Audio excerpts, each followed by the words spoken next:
ang inilatag po sa akin na offer ng korporasyon ng Santa Clara. Magkakaroon ang aming organisasyon ng isang van galing sa Santa Clara.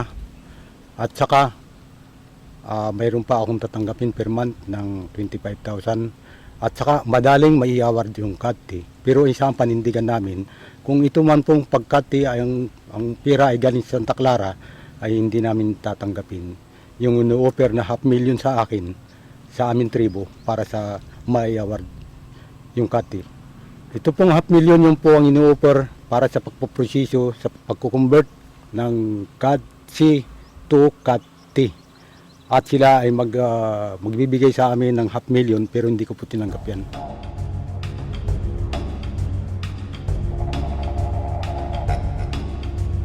Ayun po yung nilalaman din mo na doon sa prosesyo ng PIC ay nailatag lahat ng gusto ng mga katutubo at saka ang gusto ng kumpanya.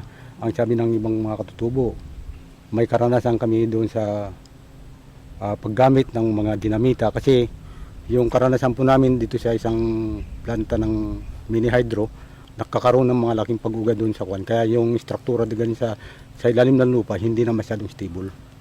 Kaya madaling gumuho at madaling gumuho. Pero ang lahat ng mga pagkasira ng kalikasan siguro binaksak sa katutubo. Sabi ng kumpanya noon, hindi na sila gumagamit ng mga pampasabog, ng mga blasting. Kasi yan ay base na ho sa karanasan namin na talagang may malaking epekto sa kalikasan yung pagpapasabog ng mga ganitong gawain.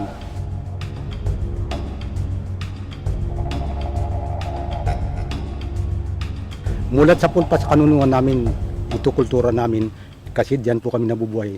Hindi po namin ginagalaw yung mga critical area. Pero nung nagkaroon po ng kalamidad, ang sinisiyamang yan.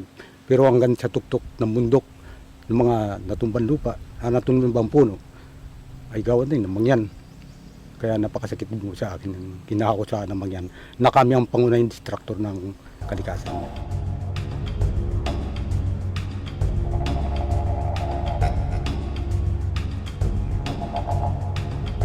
Ako talagang lumalaban ho kami sa mina, sa mga active.